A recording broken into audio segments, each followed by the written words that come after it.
Olá, programa Cidadania Consciente mais uma vez com você. E hoje um tema que envolve a nossa humanidade, a nossa sensibilidade, sobretudo para a construção de direitos para todos e todas. Nós estamos com o Defensor Público Federal, Dr. Cláudio Luiz dos Santos, que além de Defensor Público Federal, ele também coordena um grupo de trabalho em âmbito nacional dos catadores e catadores de resíduos sólidos. Agora, por que ocorre tanta coisa que penaliza os pobres? A Defensoria Pública, para fazer uma pequena explicação do que é a Defensoria Pública para nós, e o nosso olhar da Constituição e da missão que ela nos incumbe, a Defensoria Pública seria, para resumir, esse órgão que tem como objetivo, como missão, a transformação social. Se a nossa a obrigação de fazer um canal dos necessitados, é assim a expressão que a Constituição utiliza, ao acesso a direitos, a ordem jurídica justa, digamos assim, entendemos que nada mais somos do que isso, um órgão incumbido com essa grande, imensa missão que é a transformação social, porque a gente sabe que uma das vergonhas nacionais é a desigualdade social, e a gente que convive, com essas pessoas, com esses grupos, sabe bem o que isso significa. A despeito das legislações e da Constituição, o sofrimento, a fome, a miséria, o trabalho indigno ainda são assim, pontos marcantes nesses grupos. Eu acho que é importante também, posso chamar de Zezinho? Zezinho, tranquilo. É importante também, Zezinho, termos a consciência do atual contexto político, que esse não tem favorecido. Só dar um recorte. O Defensor Público Federal, diante dessas desigualdades, dessas situações, e como o doutor frisou bem, esse papel importante de estar presente nessa realidade. Agora, e essas pessoas, elas se empoderam disso? Como que esse trabalho de relação para transformar de fato essas realidades? Voltando na questão do contexto político atual, desculpa, mas acho que é importante que nós percebemos que lidamos com essas políticas voltadas para os mais necessitados, nós percebemos sérios retrocessos. Então acho que é importante a gente frisar isso. E nessa nossa, considerando essa missão, que eu já acabei de fazer uma introdução, que é a Defensoria, um órgão, acima de tudo, um órgão de transformação social. Então é um órgão com uma forte conotação política, assim. Respondendo a sua pergunta agora, a partir desse conceito, como essas populações, essas lideranças, esses grupos podem se apoderar desse órgão, que tem essa missão voltada, ou seja, que vai ao encontro dessas lutas. Nós temos, a nível de legislação, a ouvidoria externa, que infelizmente não alcançou todas as defensorias públicas, explicando um pouco para quem não conhece, a Defensoria Pública Brasileira, assim como o Ministério Público Brasileiro, tem uma divisão em razão da organização do Estado. Nós temos as defensorias dos Estados, a Defensoria do Distrito Federal e a Defensoria Pública da União. Cada uma trabalha numa esfera, num plexo assim, de atribuição mais ou menos ligado à competência da Justiça Federal, Distrital e Estadual. Tem mais ou menos essa relação, ou seja, o que é de competência da Justiça Estadual, normalmente um defensor público do Estado estará ali para fazer a defesa desse grupo. Mas eu acho que é importante nós irmos além.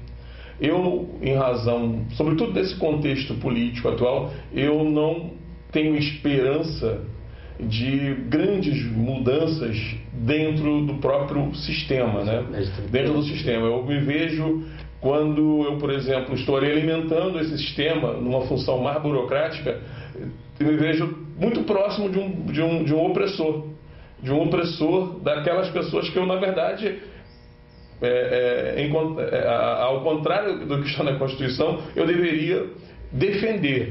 Então é importante assim que os próprios membros, a gente trabalha muito isso, tenta trabalhar isso muito internamente, que tem essa consciência. Mas é importante também que os movimentos sociais, as lideranças, né, os verdadeiros defensores de direitos humanos, que são essas pessoas que estão na rua aí, né, em cima dos lixões, né, nas comunidades, lutando por direito, percebam isso, né, a importância de abraçarem esses órgãos como um canal assim direto de alcance, né, das estruturas de poder.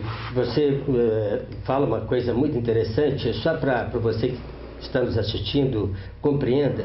A Defensoria Federal, articulada inclusive com os defensores estaduais, fizeram um trabalho interessante voltado à questão da Minha Casa Minha Vida e todos os prejuízos que tiveram. Eu só poderia falar um pouco dessa experiência que levou aqueles que estavam prejudicados para um projeto de Estado, e a Defensoria, articulada com a universidade, colocou à tona uma questão gravíssima aqui mesmo na nossa região. Esse projeto que nós participamos com relação à Minha Casa Minha Vida, que na verdade é um processo, né? Foi em parceria com a UF. Como surgiu isso? Nós, desde que iniciamos nosso trabalho aqui, observamos uma série de reclamações individuais, pessoas que iam à Defensoria Pública da União reclamar muito da questão estrutural. Você tem uma série de outros problemas, imagino que esteja aí, né, a atuação da Defensoria Pública do Estado, porque nesse caso nós somos assim parceiros demais da Defensoria Pública do Estado. Aproveito aqui para mandar um abraço para a doutora Luciene, para o doutor João Alves e outros parceiros desse órgão que tanto nos orgulha, né, nós defensores públicos brasileiros, que é a Defensoria Pública do Estado do Rio de Janeiro. E nesse caso a gente está em parceria nós fizemos uma parceria com a UF em razão da chegada de vários problemas, de muitas ordens, segurança, enfim, problema com financiamento em si, problema com cadastro, mas a gente percebeu um número muito grande de problemas com vícios de construção. E a gente resolveu focar, primeiro que é algo assim objetivo, né? A gente sabe da dificuldade que é você levar demandas coletivas para o sistema de justiça. E sabendo disso, nós vamos pensar esse ponto aqui, que é um ponto objetivo, é algo que você pode verificar em loco, e vamos trabalhar isso. Há mais ou menos 1 ano e meio que nós estamos nessa luta. Houve muita dificuldade de conseguir uma parceria que nos fornecesse profissionais técnicos, de engenharia civil. Técnica, né? A gente fez contatos com universidades, com órgão de controle profissional, e não conseguimos. A gente só foi conseguir isso na UF em Niterói. Eu realmente não sei porquê, por conta dessa dificuldade, explicando, né, que a Defensoria é o primo pobre, né, do sistema de justiça. Nossa estrutura física, orçamentária é muito pequena, então a gente não tem no nosso corpo de profissionais engenheiros. Mas graças a Deus, né, a gente conseguiu esse apoio da UF. Na verdade, a UF, num contato aqui com o Marcos, né, coordenador do curso de Direito, e até por uma luz que o João Alves, defensor público do Estado, falou: Cláudio, acho que o pessoal da engenharia da UF tem um trabalho, assim, acho que já trabalhou de alguma forma com a Defensoria Pública do Estado lá no Rio de Janeiro ou em Niterói. E aí a gente conseguiu chegar e trazê-los aqui. Foi num feriado até que eles conseguiram vir. A gente só conseguiu fechar uma agenda aí no feriado. E eles conseguiram vir justamente para a gente quando fôssemos apresentar esse problema primeiro, né, para as construtoras, para a Caixa Econômica, para a AGU, enfim, para todos aqueles envolvidos, né, no processo político do programa Minha Casa Minha Vida, nós tivéssemos um documento técnico elaborado em loco, para não dizer, não, o que vocês estão... Não é achismo. Não é achismo, justamente. Fizemos isso. Depois da preparação desse documento, nós resolvemos apresentá-lo numa audiência pública que foi realizada na UF, foi muito positiva, um momento muito positivo, e lá estiveram presentes a Caixa Econômica, a AGU, os conjuntos habitacionais, os representantes dos síndicos, e dentre outros, né, o SAI, e dentre outros que faz um tempo eu já não... Só para fazer um recorte, essa ação, essa movimentação da sociedade, inclusive com a participação daqueles, né, que estavam na referência do prejuízo, elas servem, no seu entender, para evitar que os novos programas Minha Casa Minha Vida sejam recorrentes na questão estrutural, a questão humanitária, de levantamento de dados? Você acredita que isso vai ajudar a fazer correções? Eu acredito que com muita luta organizada. E é isso que a gente tem trabalhado, né, com os moradores, que a gente sabe que cada um deles tem os problemas próprios de cada família, né, para enfrentar no dia a dia, e ainda ver-se ali envolvido com a necessidade de se organizar politicamente nessa luta.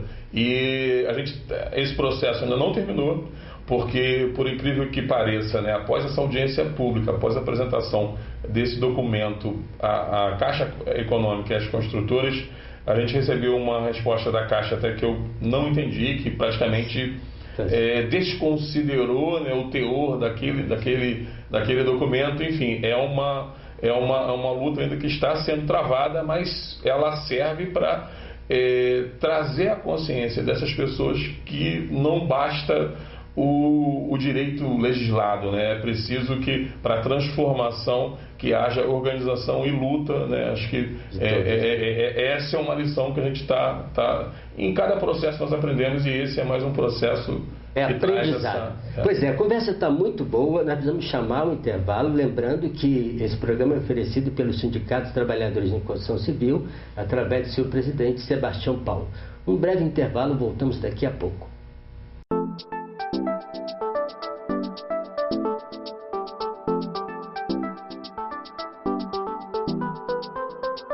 O Sindicato dos Trabalhadores da Construção Civil de Volta Redonda e Região agradece a presença dos companheiros, seus familiares e convidados na 4ª Festa do Trabalhador, realizada no Recreio do Trabalhador em Volta Redonda. A participação de todos garantiu o sucesso desse importante momento de confraternização e de valorização da nossa categoria. Obrigado. Parabéns aos ganhadores dos prêmios. Sindicato dos Trabalhadores da Construção Civil de Volta Redonda e Região. Sebastião Paulo, presidente, e sua diretoria.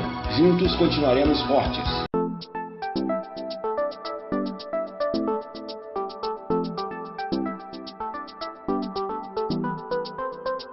O programa Cidadania Consciente retoma aqui uma conversa muito importante para a construção de cidadania com o Dr. Cláudio, que é da Defensoria Federal, e está fazendo uma apresentação mostrando como é importante esse empoderamento desses atores sociais na busca dos seus direitos.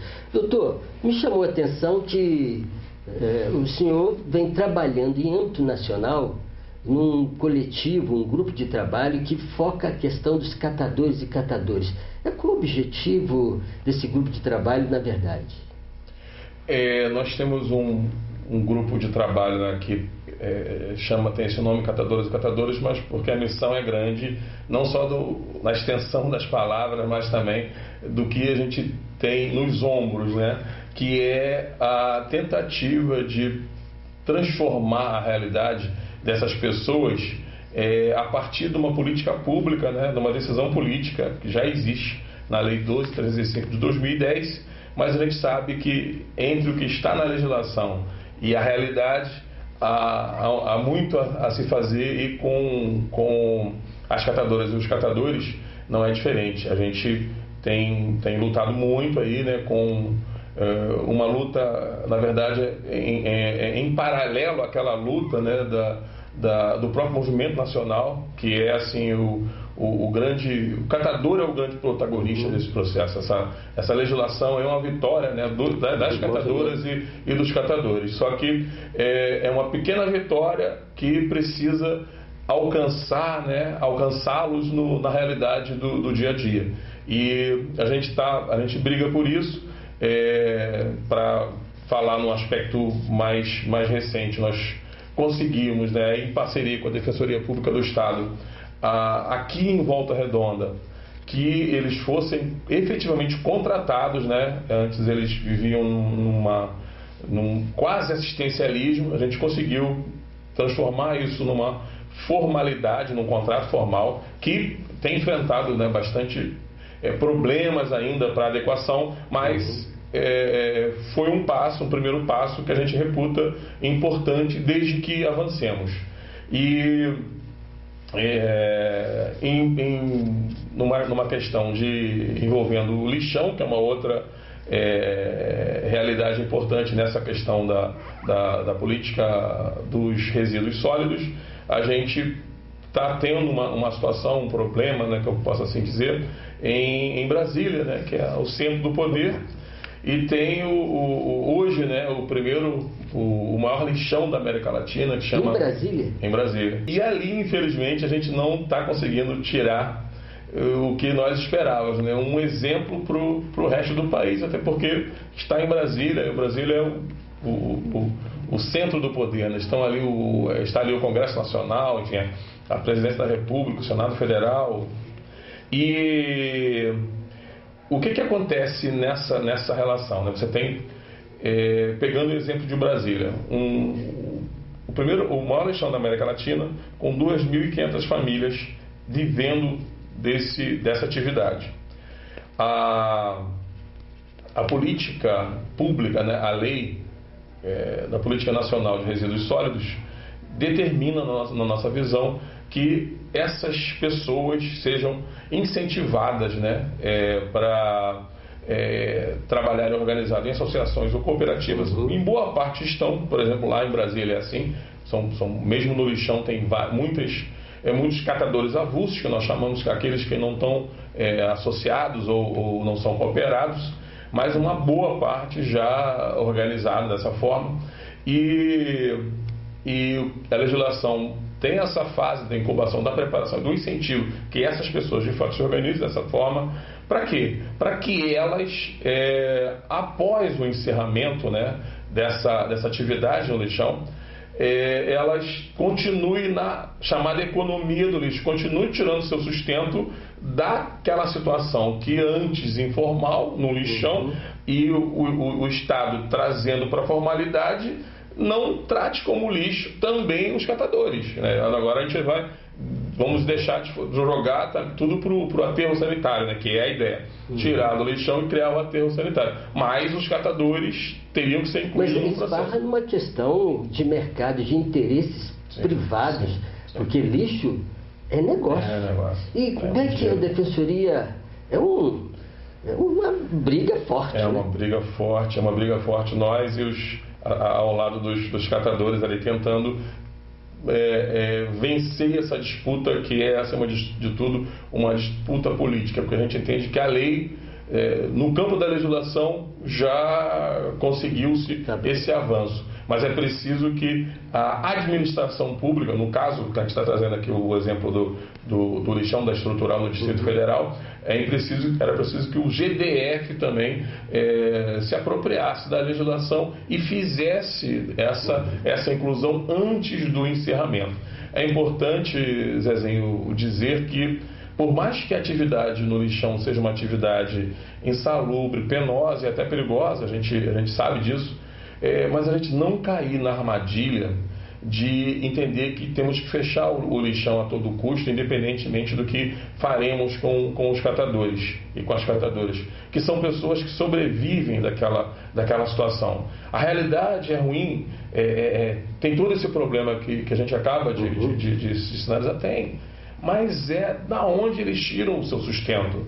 É desumano não considerar isso. E é arbitrário, autoritário e imoral até dizer, como os governantes do GDF falaram na Defensoria, quando a gente saiu em defesa dessa sentença, digamos assim, que ele só poderia encerrar depois que incluísse.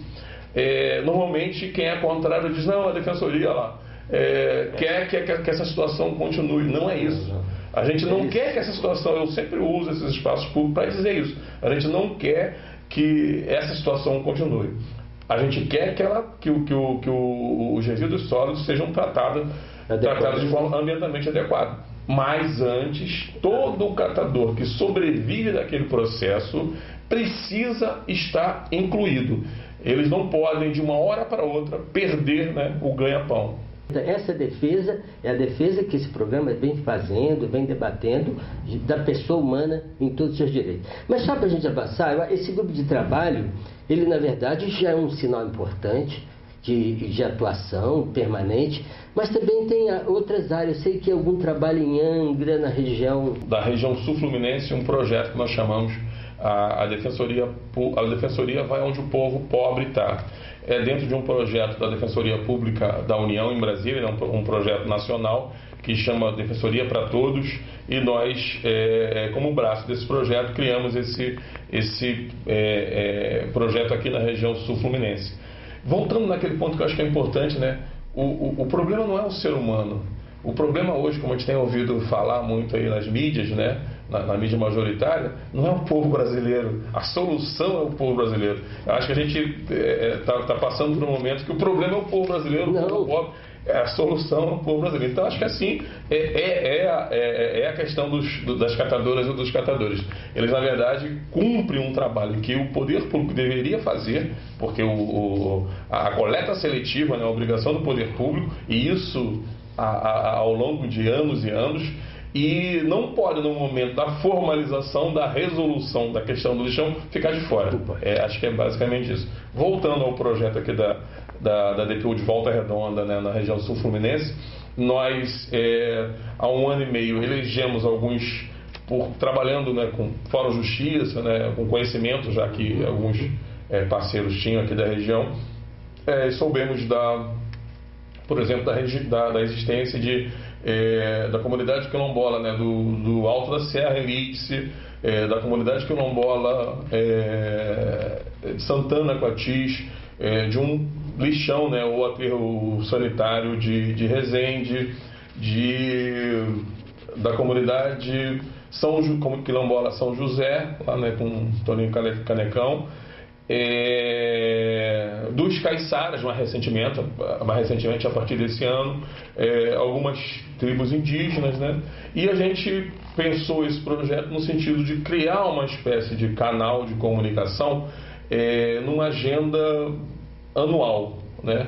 Que não se desfizesse a partir de uma visita, que permanecesse numa ida e volta, para que nessa visão nossa, né, de que a Defensoria precisa ser mais do que um órgão burocrático, né, e a gente também se apoderar desse conhecimento, que eu costumo dizer.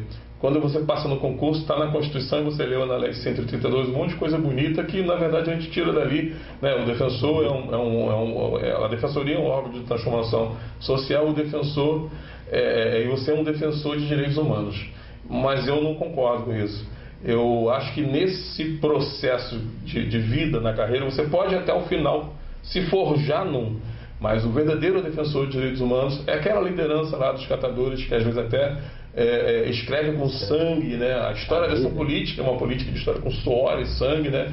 É a liderança, né, dos caiçaras, são as lideranças, né, das comunidades quilombolas. Então, nessa compreensão que eu só posso me forjar naquilo que é a Constituição, que é a partir do conhecimento, né, dessas lideranças, sobretudo, é que veio essa ideia de criar esse canal. E a gente já está no segundo ano aí dessa experiência, que está sendo um aprendizado e aprimorada.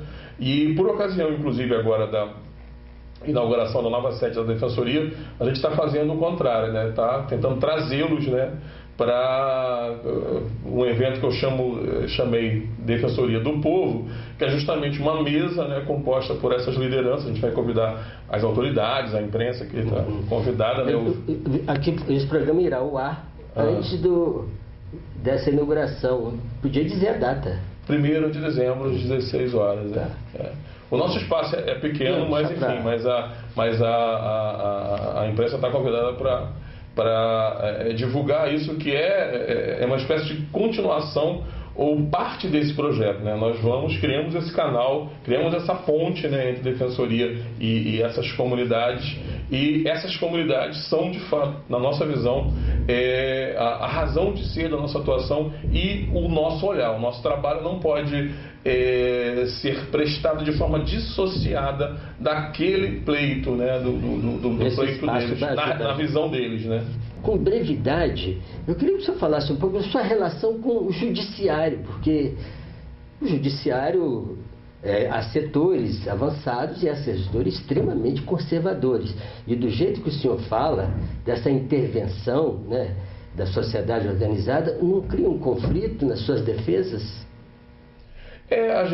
Na verdade, não só o judiciário, a gente está falando quando nós falamos de estrutura de poder, há sempre um lado, né? Eu não acredito, por exemplo, na dicotomia que está se travando hoje no dia a dia, inclusive sendo absorvida por parte dos defensores de direitos humanos, que é aquela bandido e mocinho. Eu não acredito. Eu acredito na dicotomia rico e pobre, poder econômico e excluídos. Eu acredito nisso. Então, assim, tanto a Defensoria como o Ministério Público Judiciário, infelizmente, os órgãos são formados por uma outra classe diferente daquela classe. Então, o que eu penso na verdade, eu não penso. Acho que o Fórum Justiça, por exemplo, que é um movimento atuante aqui em Volta Redonda, surgiu um pouco por isso, né, para tentar democratizar, levar os movimentos sociais ao sistema de justiça. E eu acho que é uma luta que está se travando aí, é necessária. Eu não posso falar com a autoridade do Judiciário ou do Ministério Público, mas na Defensoria Pública, que é onde eu trabalho, eu acho que há muito caminho a percorrer. O nosso trabalho, por exemplo, nesse projeto, criando esse caminho, ou seja, é trazer para dentro da Defensoria esse olhar. Porque eu não acredito em eficiência ou eficácia, sobretudo legitimidade de uma defesa de algo que eu só conheço pelos livros. Eu preciso estar com o pé no chão ali, pisar lá no chão da comunidade quilombola e que eles também venham, né, à Defensoria, e nessa relação eu acho que a gente pode avançar, inclusive a despeito do sistema de justiça, se é bom ou se é ruim, porque a gente pode resolver muita coisa, inclusive diretamente com a administração pública, né? Ou com aqueles que estejam naquele momento impedindo, né, a afirmação ou concreção de um dado direito. Acho que são saídas, né? São alternativas, e sempre ao lado, né, e próximo ali daquelas que são as verdadeiras lideranças, os verdadeiros defensores de direitos humanos. A gente está como defensor, embora esteja na Constituição, mas acho que a gente está se forjando, quem sabe no futuro, mas os verdadeiros são eles. Pois é. Dessa forma, eu quero agradecer muito a presença e as palavras animadoras do Defensor Público Federal, Dr. Cláudio, ao dar esse sinal de democratizar o sistema de justiça, e que os maiores defensores dos direitos humanos são aqueles que muitas vezes com seu suor e sangue marcam um campo para que a sua vida, a minha vida e a vida de tantos sejam melhores, mas com luta. Bem, o programa Cidadania Consciente encerra essa boa conversa, lembrando que esse programa irá ao ar às quartas-feiras, e você pode acessar na web TV www.tvideal.tv, ou então lá numa página do Facebook, Programa Cidadania Consciente. Mais uma vez agradeço e até a próxima quarta-feira.